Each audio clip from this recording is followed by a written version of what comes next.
Good morning po sa inyong lahat. Ako ulit si JDB. Pag-usapan natin ngayon ito ho. Balita ito, maganda to. Kasi sinasabi ho ng mga DDS na si Trump na ang nakaupo, no, starting January 20. At inimbitahan ni Donald Trump si Xi Jinping. Sabi niya, so, i-establish sila muli ang pro-China. Kumbaga, America is for China. Yung ganon. Nako. Tapos, dito naman ho sa Pilipinas, di ba? Binabalahura na tayo ng inyong pinapanginoong bansang China dyan sa West Philippine Sea. Ito pong kanilang monster ship, mukhang plano na hong isadsad na ng permanente. Tambayan na talaga itong Scarborough Shoal. Kasi napakahalaga po ng Scarborough Shoal sa totoo lang. Sa pareho pong side ng Pilipinas, Amerika, importante ang Scarborough Shoal. Kaya nga hindi nila basta-bastang napatayuan ang mga establishmento yan ng China. Kasi alam ho nila, pwedeng mag-spark ng gera yan. Amerika ang kakana sa kanila. Tandaan nyo rin, ang sabi ng Pangulong Marcos, kapag merong isang Pilipino ang namatay ng dahil sa ginagawa ninyo dyan na panggigipit dyan sa South China Sea o dyan sa West Philippine Sea. Diba? I-avail niya na talaga yung Mutual Defense Treaty. So magkakaroon ho ng malaking otoridad ang Amerika na magdesisyon na, 'di ba? Para sa pagdepensa sa Pilipinas. Hindi naman tayo oopensa, pero gaano kayo nakakasiguro na hindi oopensa ang Amerika? Bansang makapangyarihan yan. Paano yan? Ano mga DDS, di abot-abot na naman ang nervyos nyo na imi-missile tayo, inyunyok tayo ng China. So ngayon ho, ito ho yung balita. Dinara ho ng Pilipinas ang China. Pinangunahan ni Foreign Affairs Undersecretary Teresa Lazaro ang delegasyon ng Pilipinas sa idinaos na bilateral consultation meeting ng China at Pilipinas sa Xiamen. Sabi ni Yusek Lazaro, naging prangka ang pag-uusap nila ni Chinese Vice Foreign Minister Chen Xiaodong kaugnay ng sitwasyon sa South China Sea at iba pang bilateral issues. Kinlaro raw ng Pilipinas ang posisyon nito sa issue at ipinarating na bukas sila sa dialogo. Natalakay din sa BCM ang provisional understanding sa regular rotation at reprovisioning o RORE mission ng Pilipinas sa BRP Sierra Madre sa Ayungin Shoal. Nagkasundo raw ang dalawang bansa na ipagpatuloy ang pagpapahupa ng tensyon. Yun. So, umayon sila na pahupain ng tensyon. Bakit? Mamaya malalaman nyo. Kung bakit nagbago ang tono ng China. Na dati ang China, wala hong laging sinasagot yan. Itigil nyo, ginagawa ninyo. Pinanghihimasukan ninyo ang aming teritoryo. Kasi po sa China, linawin ko lang po ang China po kasi, iba ho ang kanilang claim. Okay? Ang claim po ng China, teritoryo po nila, lahat ng nandun nakapaloob sa 11 dash line. Okay? O 10 dash line, sorry. Originally, 11 dash line po yan. Tapos, naging 9 dash line after they gave up in favor of Vietnam, yung pong dalawang guhit doon po sa Gulf of Tonkin. Okay, yung pagitan po ng China at saka nitong North Vietnam. Tapos 1952-51 na nangyari yan. Kaya naging 9 dash line.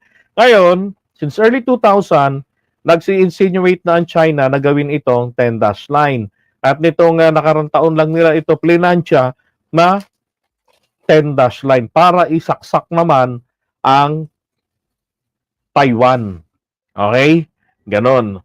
So palagi ho kapag may sinabi ang Pilipinas, binabara tayo na tigilan natin ang ginagawa natin kasi tayo pa yung nag-i-encroach sa kanila teritoryo. Ang Pilipinas kasi ang claim natin, ito po ay ating exclusive atin lang economic zone. Pwede lang tayong magpadaan ng mga yung mga trading, yung mga barko, pero hindi pwedeng may mga mangisda dyan, mag-exploration, manguha ng mga natural resources. Exclusive nga atin lang. 'Di ba? At sa constitution natin, 60-40 tayo kung papayag tayo. Ganon. Oh. Iginiit din ng Pilipinas sa China na ikinababahala nito ang monster ship nila na nananatili pa rin malapit sa Zambales. Grabe, no? Monster ship nila. China Oh. Coast Eto, pinagtatabuyan sila ng Philippine Coast Guard. Guard Vessel 5901. This is Philippine Coast Guard Vessel BRP Gabriela Silang, OPV 8301. You are advised that you are currently sailing inside the Philippines Exclusive Economic Zone, approximately 60.1 nautical miles from the coastline west of Capones Point, Zambales, Philippines. In accordance with Republic Act 12064, the Philippine Maritime Zones Act, the United Nations Convention on the Law of the Sea, of which you are a party, the 2016 Arbitral Award, you do not possess any legal authority to patrol inside the Philippines Exclusive Economic Zone. You are directed to depart immediately. And Sarap pakinggan, ano? You are directed to depart immediately. Ibig sabihin, nuutusan namin kayong magsilayas dyan. notify us of your intentions. Your illegal activity will be reported to higher authorities. China Coast Guard Vessel 5901. This is Philippine Coast Guard Vessel BRP Gabriela Silang, OPV 8301. You are advised that you are currently sailing inside the Philippines Exclusive Economic Zone, approximately 60.1 Alot pasok ang pwesto ng Chinese ship sa Di ba? Kasi mukhang gusto na nga nila talaga ng matayuan niya ng pwesto. Hindi makakapanggira ang China, maniwala kayo, nang hindi nila nakokontrol ang paligid ng Pilipinas. Kasi kung titignan nyo na lamang po dyan, mga kababayan, sa mapa na yan, na nakikita natin ngayon, dyan sa screen, di ba? Kailangan nilang mapigilan. So, meron na sila rito sa Spratlys. So, lahat ng mga manggagaling po rito sa parte ng southern part, no? Tsaka yung usually manggagaling lang dyan Australia, New Zealand, France, yung mga manggagaling dyan Ngayon, may pangharang na sila yung nandito sa may sa may Palawan area. Ngayon, ang kailangan nila yung pangharang nila sa Luzon area. Yan pong Scarborough Shoal sa may parte ng Zambales, 'di ba? Meron nandiyan po yung Subic. Isa yan sa importante para sa mga Amerikano. Ngayon, panghaharang nila, pang-neutralize nila itong presence nila diyan sa Scarborough Shoal. At kaya ganun po ka-importante yan na makuha literal ng China ang control. Ngayon, yung monster ship nila ang kanilang ilalagay. Pagbabantayin nila diyan. Ang sasakyan po ng China, ang Coast Guard nila, hindi po ito biro, armado yan. Tanging si Robin Padillang Kamote lang ang nagsasabi na yung Coast Guard purely civilian. Ay nako. Iba ang estilo ng China. So ngayon, kinakailangan ng mga Amerikano na mapasok ang South China Sea. Oras na mapasok ang South China Sea at na-neutralize nila itong area ng itong Spratlys at saka itong Scarborough Shoal na hindi magtagumpay ang China na yan ay matayuan po ng base militar nila. Nako, wala na. Ang nalalabi na lamang pong pag-asa ng China ay ang sumuko. Or else, yung buong fleet nila ng pangdigmang pangkaragatan nila, nako, parang lang yan, parang moving target lang yan. Hindi rin naman ngayon po ganun naka-effective yung mga missile na yan sapagkat merong Iron Dome. Yung Iron Dome ngayon hindi na po bakal yung bala minsan. Meron na ang Israel, meron na silang na-develop na laser na. Gaano tayo nakakasiguro na wala pang ganyang nilagay dyan ng Amerika? Kung napansin nyo po, ang pwesto ng mga EDCA sites nandito po sa parting gitna ho ng Luzon, 'di ba? Diyan sa Cagayan. So saan sila maglalagay ng mga pangdepensa niyan? Siyempre, malapit po diyan sa parte ng South China Sea, sa dagat, malapit dyan. 'Di ba? So sa mga kabundukan, syempre tatago yan. Alangan namang ilantad yan sa mga media, sa mga publiko, na naglagay sila ng mga defense parameters doon. Hindi ho ganun kabobo ang Amerika, 'di ba? Na maglalagay ng defense parameters nila na divulge pa sa publiko. Mga Pilipinong kamote lang kasi gumagawa nun eh. Hmm. 'Di ba? Kaya ganun na lamang po ang pagsisikap ng Philippine Coast Guard na mapangalagaan yan. Mabuti nga, magpasalamat nga tayo eh. Na si PBBM po virtually, nireclaim niya yan. 'Di ba? Literal, nakuha na ng China yan eh. Nirecognize na ni Duterte yan. Na nakuha na ng China yan. Kay Pinoy. Pero si BBM, hindi. Iginiit ni PBBM, noong 2023, na yan ay pag-aari pa rin ng Pilipinas. Bakit? Wala ho kasing effective control. Alam niyo ho, under po ng UNCLOS, kinakailangan, if you say that this part is mine, lalo na yung bato na entitled yan, kung totoo, ano yan, bato yan, diba, pwede yung, kukontrolin mo, sabihin na hindi pwedeng angkinin ito, pero kailangan mo, pag sinabi mong iyo ito, you have to defend that, you have to be there. Kaya ang China nagtayo ng mga base militar. Lalo na wala silang legal basis. Pero ang Pilipinas meron. Ang trabaho ng Pilipinas, ipagsanggalang yan. Kaya nga pinakamagandang gawin natin dyan, total kaalyado natin ng Amerika eh. Dapat noon pa nilagyan ng base militar yan. Di ba? Kaysa yung mga nagngangaw na ayaw namin ng base militar dito sa Subic. Di dapat dyan. Di ba? Sa tapat ng Zambales. Dapat noon pa nga eh. Kaya lang kupal yung mga nakaraang president hanggang sa nitong huli. Si Digong. Di ba? Nanalo tayo. Kung tutusin, hindi naman literal na sinabing layas China. Pero yung desisyon na inilabas dun sa 500 mahigit na pages ng arbitral ruling noong 2016, kinagalit ni Digong.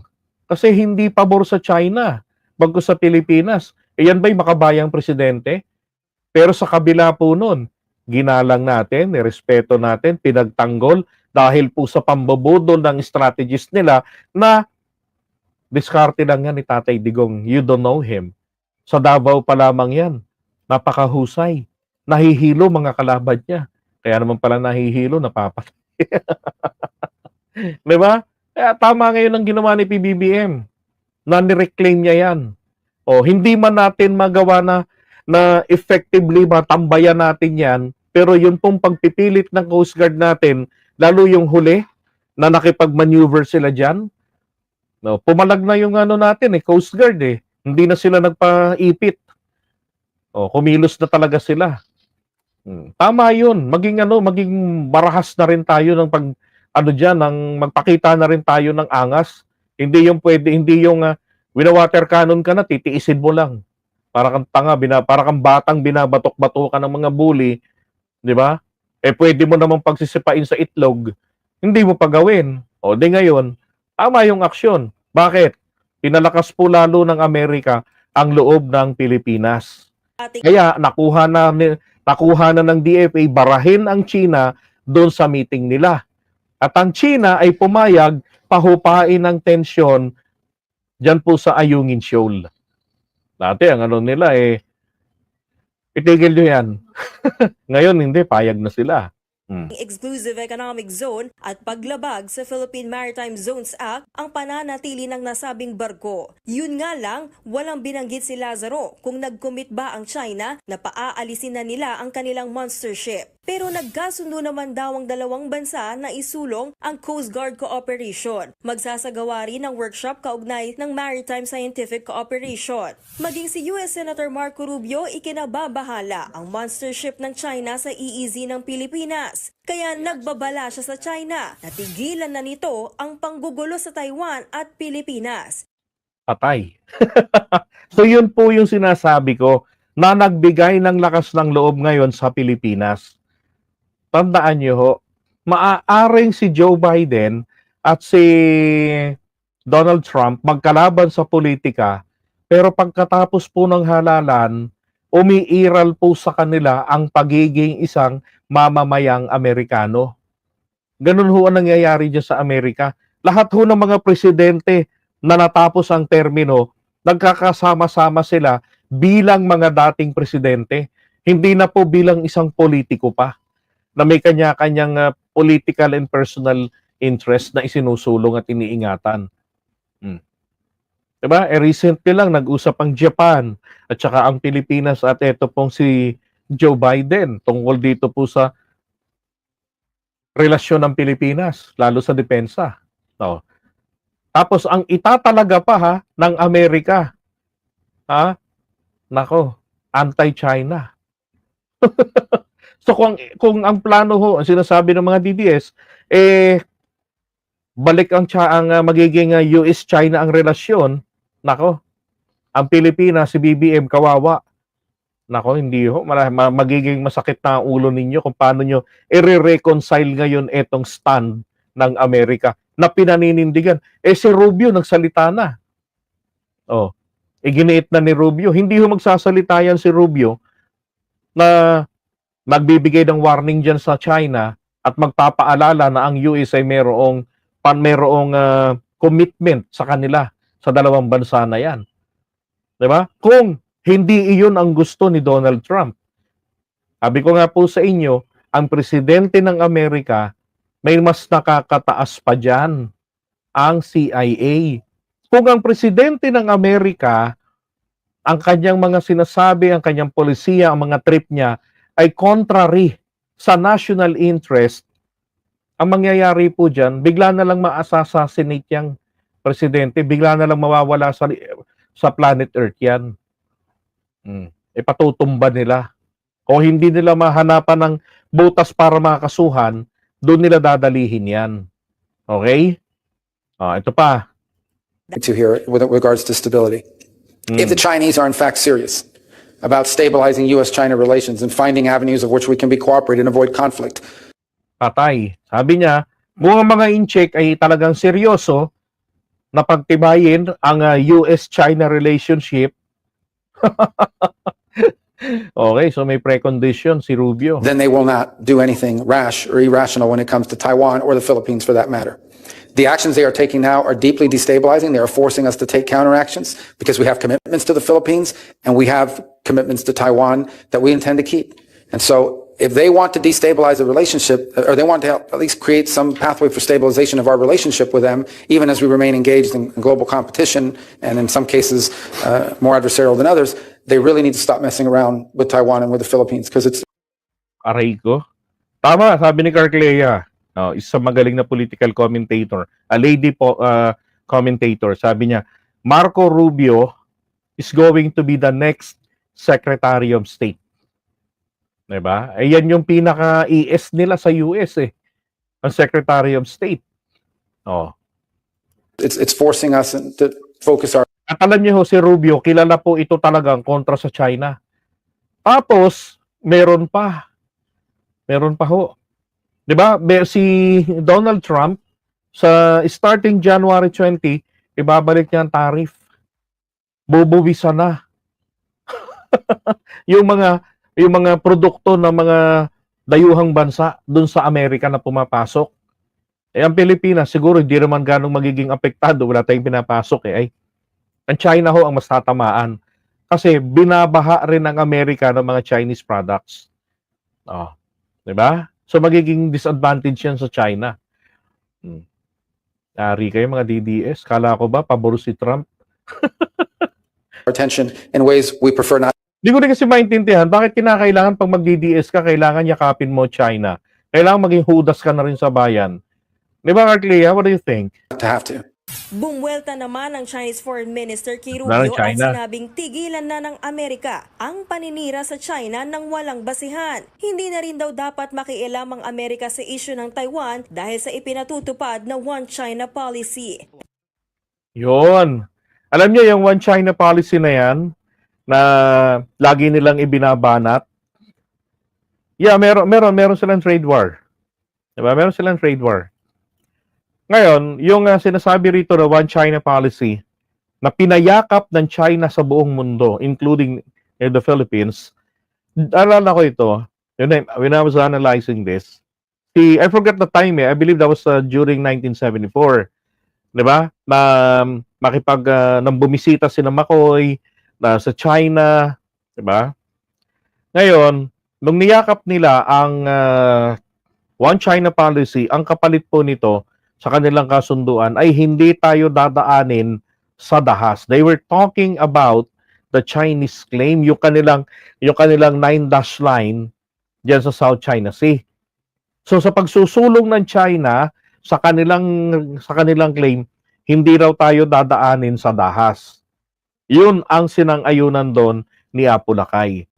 Ngayon, dinadaan tayo sa dahas, wala akong presidente magmula kay Cory Aquino na ninakawan literal ng 8 teritoryo dyan. 4 po sa ninakaw sa kanya na kontrolado ng Pilipinas noon ay 4 po nasa loob ngayon ng ating exclusive economic zone. Matindi kay Cory, hindi niya namalayan yun, na nakunan siya. And then followed by FBR, nakuhaan siya ng isa noong 1995. Di ba? Sabi ni Carclea, hindi alam ng mga DD-list, sir, JDB. Marco Rubio, who is very anti-China, is a friend of Sentry. Kaibigan niya ni Trillanes. Di ba? Mga D-list ay fan club ng love team ni Chidigs. Right. Now, yung One China policy na yan, sabi nila na ilaglag mo ang Taiwan if you recognize the One China policy. Ang ibang bansa, tinanggap nila yun ng ganun-ganun lamang. Pero ang Pilipinas hindi ho. Ngayon, dahil po binabalahura na tayo ng China, dinadaan tayo na sa dahas, napakalaki hong kahihiyan naman para kay PBBM kung susundan niya ang mga polisiyang ginawa at kasunduang pinasok ni dating Pangulong Duterte sa China.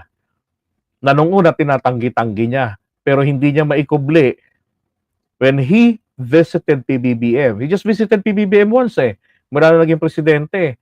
Simply to force him to swallow, di ba? Yung kanyang mga kasunduan. Katuwiran niya kasi, mawawala ang maapektuhan dito is yung integridad ng bansa.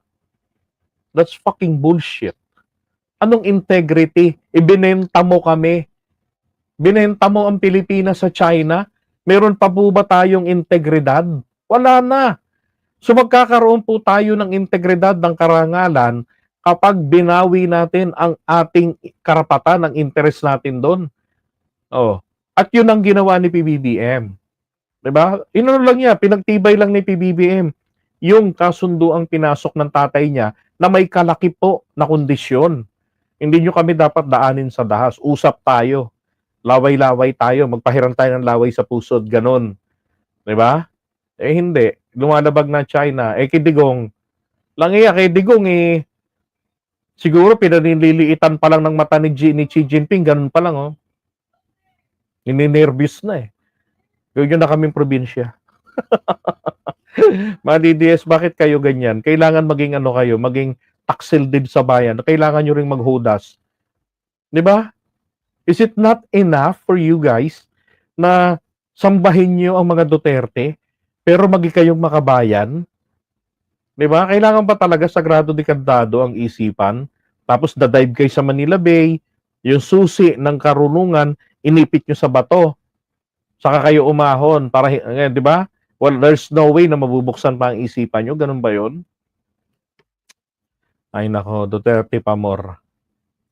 Alright, so iwan muna natin ito.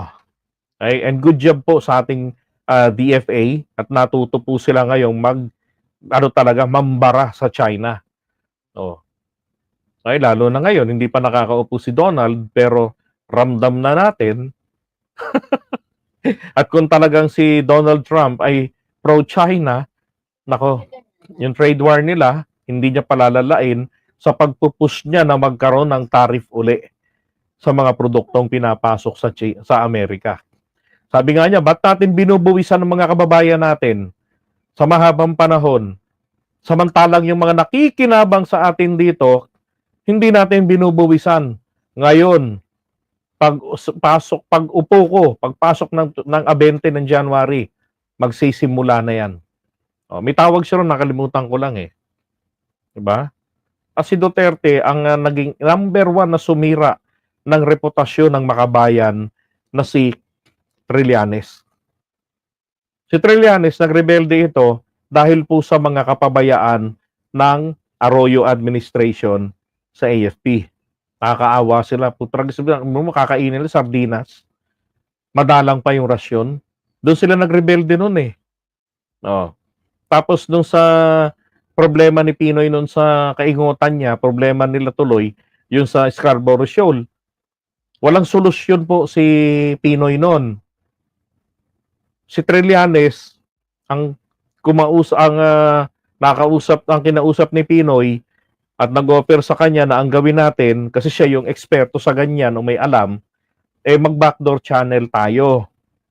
Kumbaga, uutuin ni Trillanes sa lahat ng alam niyang paraan, diplomatic way, ang China na para hindi naman kayo mapahiya, balik natin sa status quo.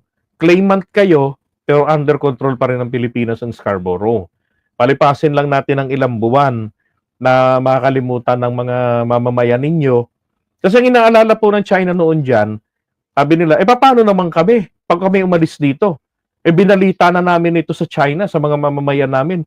Nag-celebrate na kami na nakuha na namin ito sa Pilipinas. Paano yun? Di kami naman ang bibitayin nila. Kaya nga sabi ni Trillanes, hindi, isa-isa lang yung labas ng barko. Halos 200 yung ipinasok ng China dyan na mga barko. Isa-isa lang yung labas. Kaya ang bilin niya nung huli kay Pinoy, wag mo nga alisin yung barko natin doon, ha. Nalaman ni Trillanes, inalis na. So, the only option left for Pinoy is to file a case against China. Diba? Kasi nga po, engot siya eh. Ganun yung nangyari dyan. Pagdating ni Duterte, kunwari, nilalait si Pinoy, pero pinapalakpakan ng tenga niya na naagawan. Diba? Pero nung lumabas yung desisyon ng arbitral ruling na pumapabor para sa Pilipinas, base sa paliwanag nila, galit na galit siya. Ay, nako. Alright, so